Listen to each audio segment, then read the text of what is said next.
तो भाई आज की इस वीडियो के भीतर अपन लोग केमिस्ट्री के फर्दर टॉपिक्स के ऊपर डिस्कस करने वाले हैं। लेकिन उन फर्दर टॉपिक्स के ऊपर डिस्कस करने से पहले मैं तुम लोगों को इलेक्ट्रॉनिक कॉन्फ़िगरेशन लिखना सिखा देता हूँ, क्योंकि इस चैप्टर में इलेक्ट्रॉनिक कॉन्फ़िगरेशन बहुत ज़्यादा यूज है। आगे के चैप्टर में बहुत ज़्यादा यूज है, तो सबसे पहले इलेक्ट्रॉनिक कॉन्फ़िगरेशन लिखना सिखा देता हूँ कि कैसे लिखते हैं। तो चलिए फिर वीडियो को शुरू करते हैं। सबसे पहले क्या करो, इलेक्ट्रॉनिक कॉन्फ़िगरेशन देखो। इलेक्ट्रॉनिक कॉन्फ़िगरेशन जितना दे रखा है तो सबसे पहले लगा दो AR लगाने के बाद सिंपल सा क्या करो कि 3D लिखो, 4s2 लिखो, उस 3D लिखो और 4s लिखो। जो डिजिट आगे दे रखी है उसको चढ़ा दो s में, और जो डिजिट पीछे दे रखी है, इसमें 21 में 2 आगे है तो 2 चढ़ा दिया s पे, और 1 पीछे है तो 1 चढ़ा दिया 3D पे। ठीक है ना। तो इस तरीके से इलेक्ट्रॉनिक कॉन्फ़िगरेशन लिख सकते हो। अब उसके बाद मैं बात करता हूँ वेनेडियम की।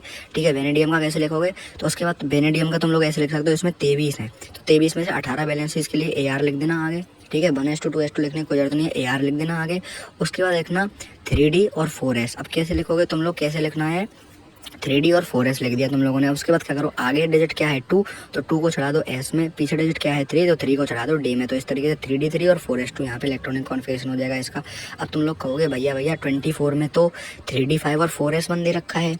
अब 24 का मतलब है कि दो तो आगे वाली डिजिट तो होनी चाहिए थी s में, यानी कि 2 तो होने चाहिए थे s में, और पीछे वाली डिजिट होनी चाहिए थी d में, मतलब कि d में होने चाहिए थे 4। तो इसका इलेक्ट्रॉनिक कॉन्फ़िगरेशन तो AR 3D 4 4s2 होना चाहिए था। तो भैया इलेक्ट्रॉनिक कॉन्फ़िगरेशन वैसे होता AR 3D 4 4s2 ही है, लेकिन 4 यहाँ पे 3D जो 4 होगा, 3D 4 और 4s2 जो होगा, तो क्या होगा कि 3D 4 जो होगा वो लेस स्टेबल होगा। तो वो क्या करेगा, s पर से एक इलेक्ट्रॉन यहाँ पे ले लेगा, s पर से एक इलेक्ट्रॉन ले लेगा अपनी ऑर्बिट में। तो ये बन जाएगा 3D 5 और वो 4s2 रह जाएगा 4s1। तो मतलब क्या किया इसने, सिंपल मैं तुमको बताता हूँ कि यहाँ पे 4s2 और 3D 5 था, 3D 4 था।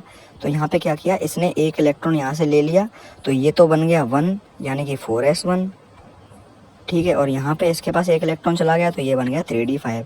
क्योंकि 3D 5 होता है वो ज़्यादा स्टेबल होता है, तो इसलिए खुद को स्टेबल बनाने के लिए इसने एक इलेक्ट्रॉन ले लिया s पर से। ऐसा ही होता है कॉपर में 29 है तो यहाँ पे 3D वैसे होना चाहिए 3D9 4s2, लेकिन 3D9 क्या करेगा 4s2 पे से एक इलेक्ट्रॉन ले लेगा तो वो हो जाएगा 3D10 और 4s2। ठीक है, अब बेसिकली तुम्हारे सिलेबस के भीतर जो 2 हैं कोबाल्ट और निकल, भाई इनको तो बिल्कुल घोंट के पी जाओ, घोल के पी जाओ मतलब पानी में, क्योंकि ये तुमको बार बार कोऑर्डिनेशन कंपाउंड में बार बार देखेंगे। कोबाल्ट निकल भाई ऐसे ऐसे टॉपिक हैं जिनके भीतर कोबाल्ट निकल से आगे कुछ है ही नहीं, तो इनका इलेक्ट्रॉनिक क्वालिफिकेशन बिल्कुल रट लो। अब देखो सिंपल क्या है, AR लगाओ, पीछे आगे की डिजिट क्या है 2 तो 4s2, पीछे की डिजिट क्या है 7 तो 3D 7, आगे डिजिट क्या है 2 तो 4s2, पीछे डिजिट क्या है 8 तो 3D 8। तो इस तरीके से तुम लोगों को इलेक्ट्रॉनिक कॉन्फ़िगरेशन लिखना है। कोबाल्ट और निकल का बिल्कुल रिटेन ना, किसी भी चीज़ का पूछे तो इसी तरीके से तुमको इलेक्ट्रॉनिक कॉन्फ़िगरेशन जो कि सिंपल सा लिख देना है।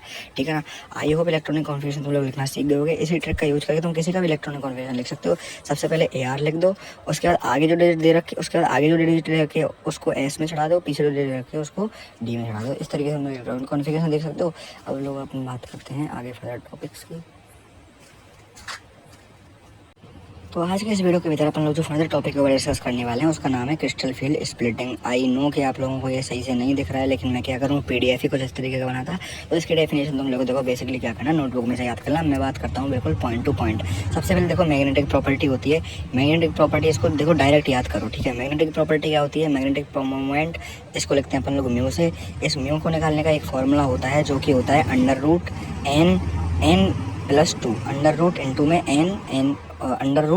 n इंटू में n+2 BM जो कि होता है वो बोर्स पैरामीटर होता है, ऐसा यूनिट ऑफ म्यू होती है। और यहाँ पे n जो होता है वो नंबर ऑफ अनपेयर्ड इलेक्ट्रॉन होता है। तो अगर नंबर ऑफ अनपेयर्ड इलेक्ट्रॉन 1 आता है तो यहाँ पे इस ब्रैकेट की वैल्यू आ जाएगी √3 जो होता है 1.73, 2 आता है तो ये हो जाएगी, 3 आता है ये। इस पूरी टेबल को तुम लोग याद कर लेना, इसमें कोई बड़ी बात नहीं है। अगर नंबर ऑफ अनपेयर्ड इलेक्ट्रॉन एक भी नहीं है तो वो सब्सटेंस जो होगा उसके भीतर मैग्नेटिक प्रॉपर्टी नहीं होगी।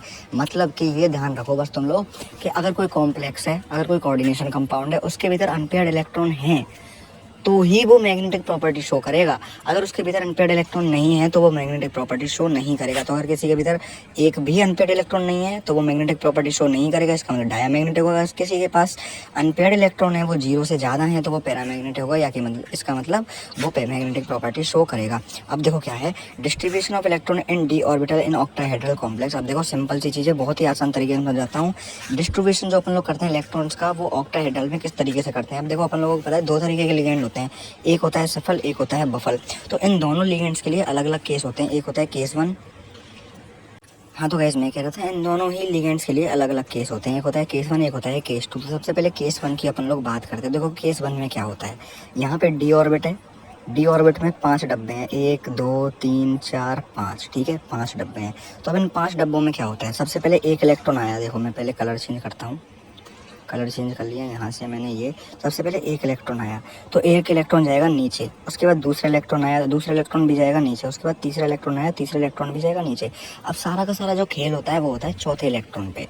तो हमेशा याद रखना, अगर कोई लिगेंड सफल है तो उसका चौथा जो इलेक्ट्रॉन है वो नीचे ही जाएगा, ठीक है, क्योंकि इन दोनों सफल में इन दोनों जो ऑर्बिट्स हैं, इन दोनों जो ऑर्बिट्स हैं उनके बीच का एनर्जी डिफरेंस ज़्यादा होता है। अब मैंने इन दोनों ऑर्बिट्स के बारे में तुमको नहीं बताया तो वो मैं बताता हूँ।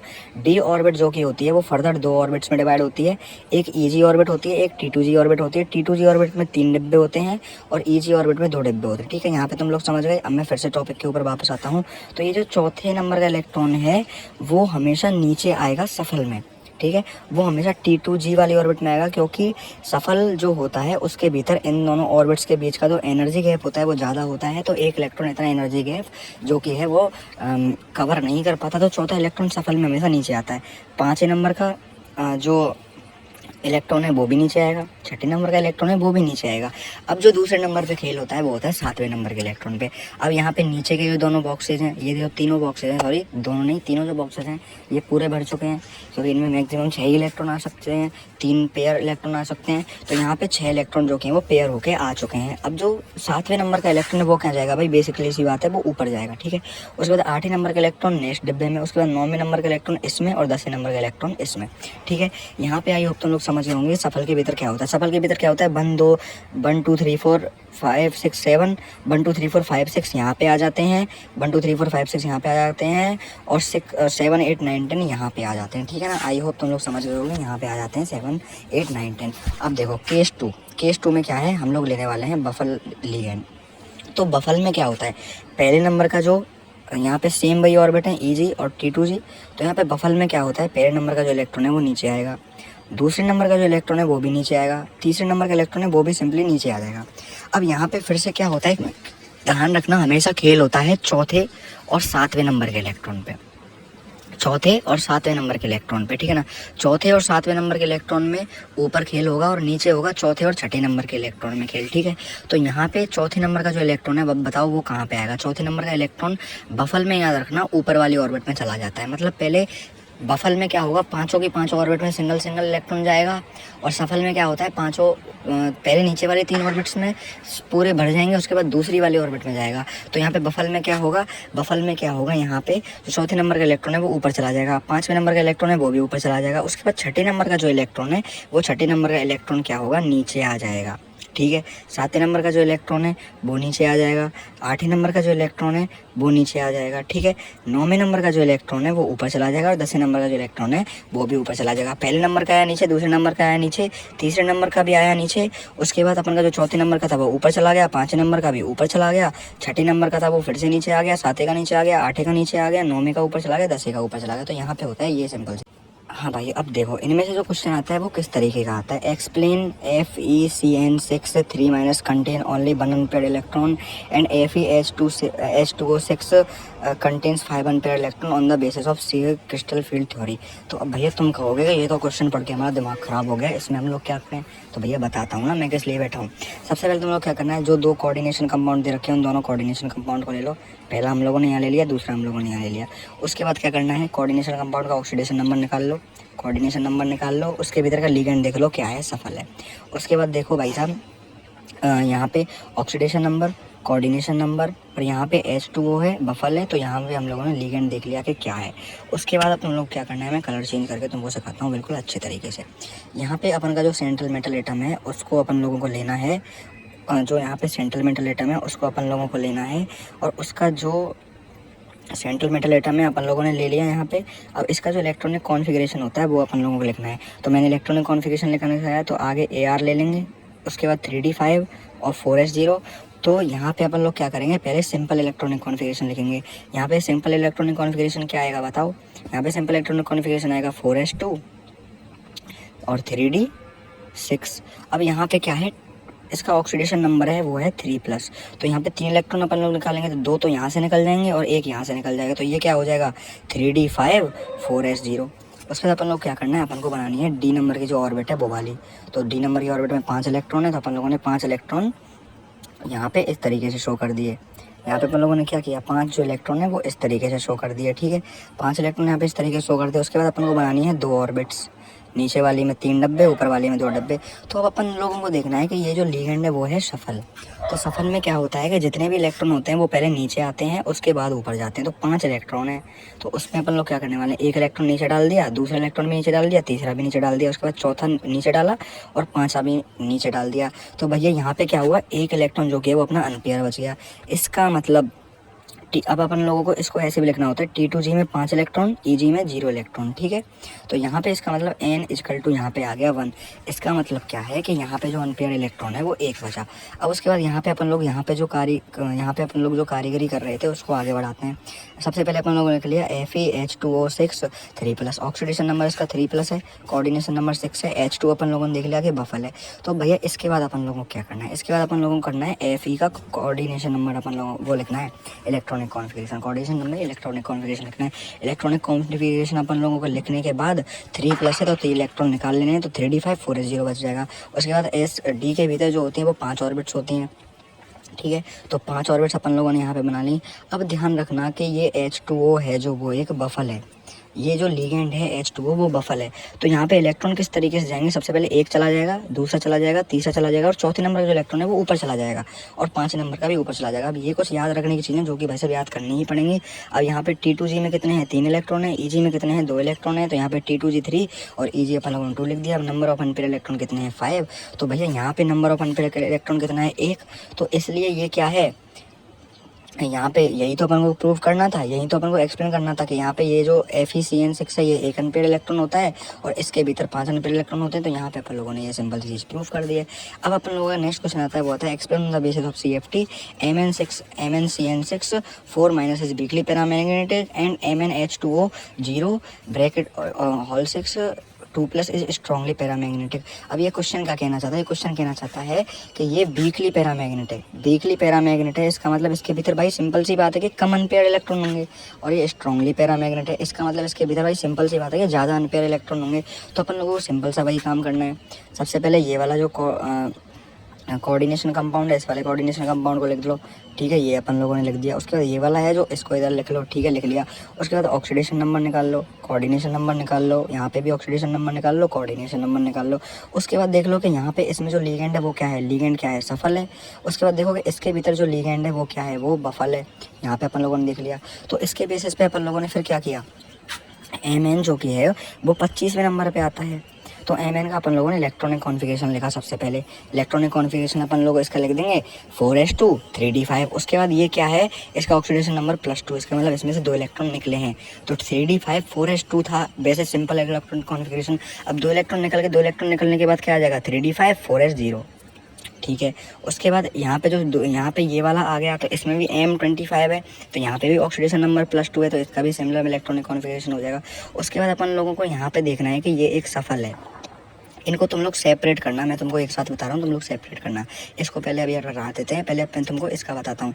Mn6 यहाँ पे अपन लोगों ने ये लिया MnCN6, ऑक्सीडेशन नंबर निकाल लिया, कोऑर्डिनेशन नंबर सफल, और यहाँ पे Mn25। उसके बाद अपन लोगों को क्या करना है, अपन लोगों को बनाना है ये डी ऑर्बिट ले लिया अपन लोगों ने 5 ऑर्बिट ले ली। डी ऑर्बिट कितनी ले ली अपन लोगों ने 5 ले ली। तो यहाँ पे डी ऑर्बिट्स अपन को 2 पार्ट में डिवाइड कर देंगे, T2G और EG। अब यहाँ पे क्योंकि लिगेंड है सफल, तो सारे के सारे इलेक्ट्रॉन क्या आ जाएंगे नीचे, जब तक कि यहाँ पे इलेक्ट्रॉन पूरे नहीं बढ़ जाते तो नीचे आ जाएंगे।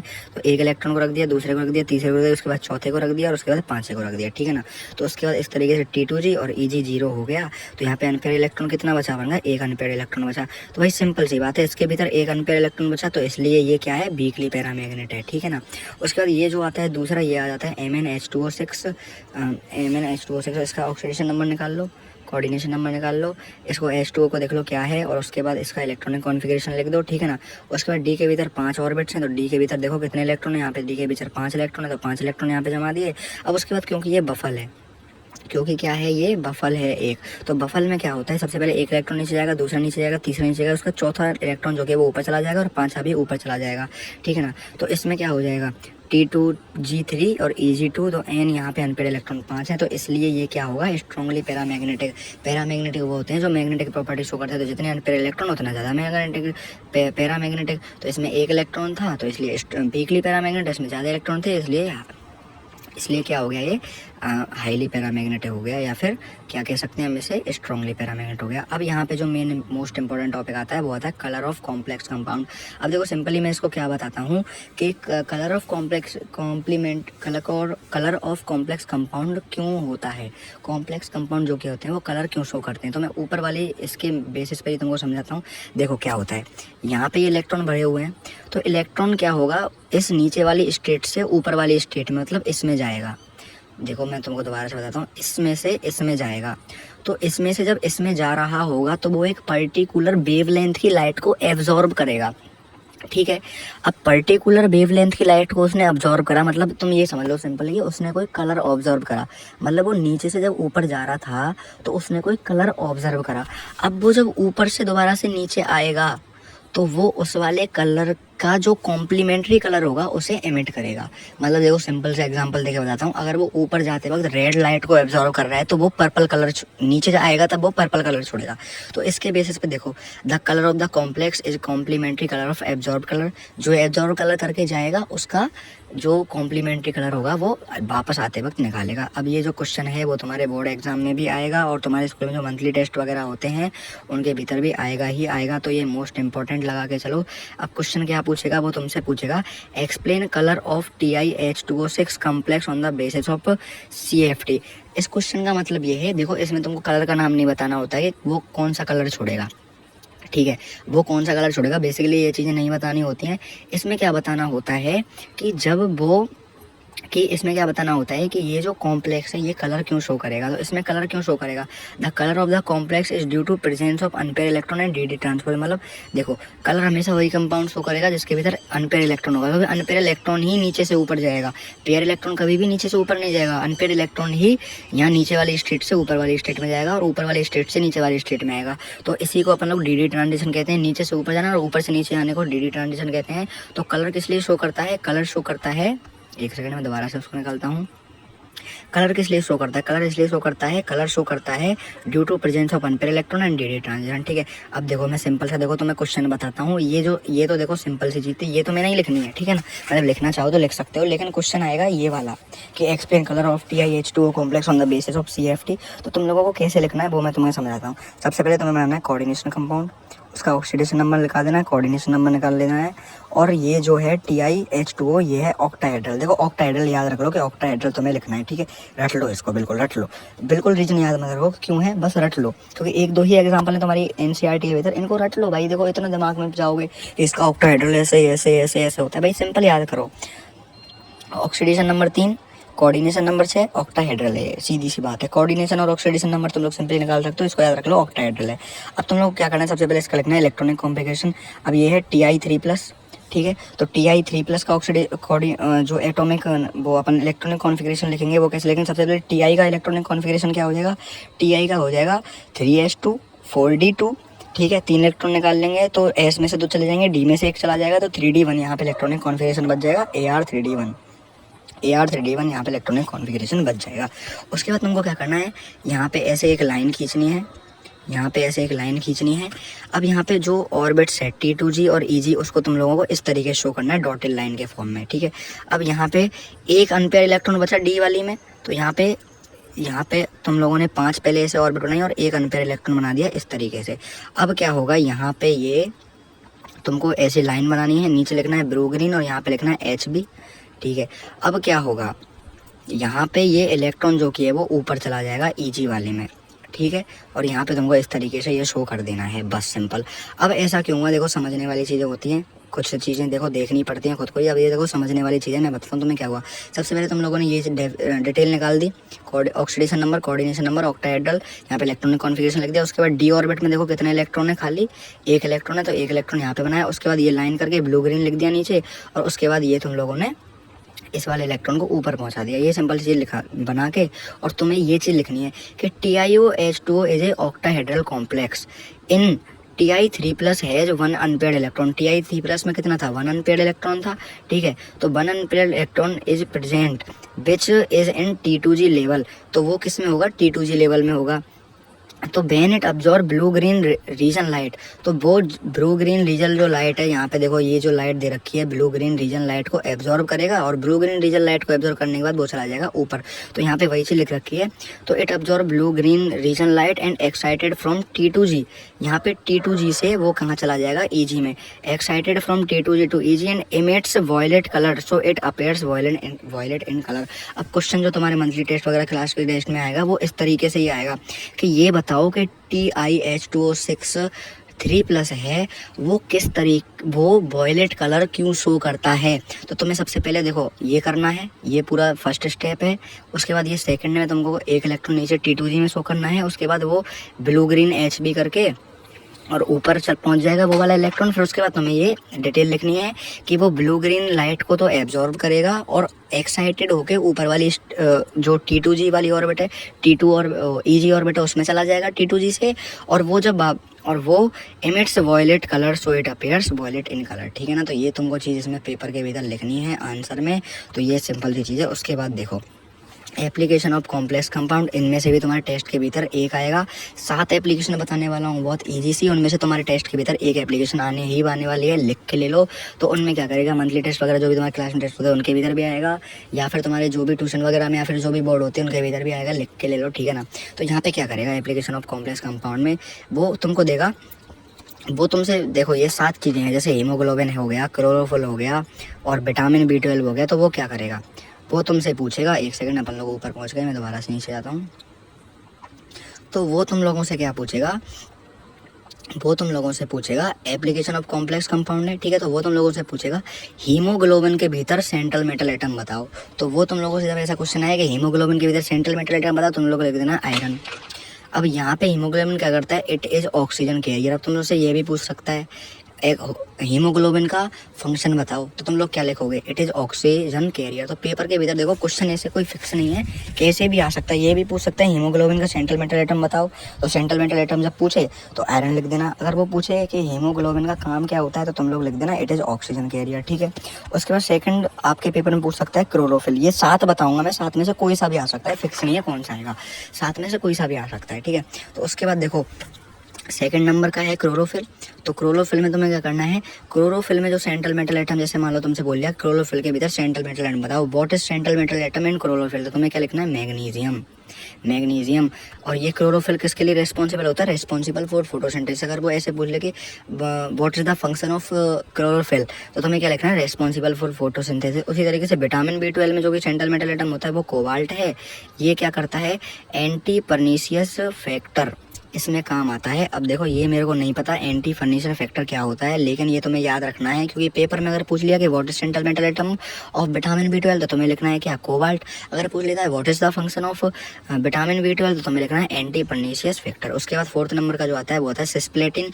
अगर पूछ ले what is central metal atom of cisplatin, तो तुम्हें को लिखना है प्लेटिनम। यहाँ से प्लेटिन से प्लेटिनम, तो ये तो बहुत ईजी सा है। अगर वो तुमसे पूछ ले कि what is the use of cisplatin, तो cisplatin is use in treatment of tumour यानी कि कैंसर।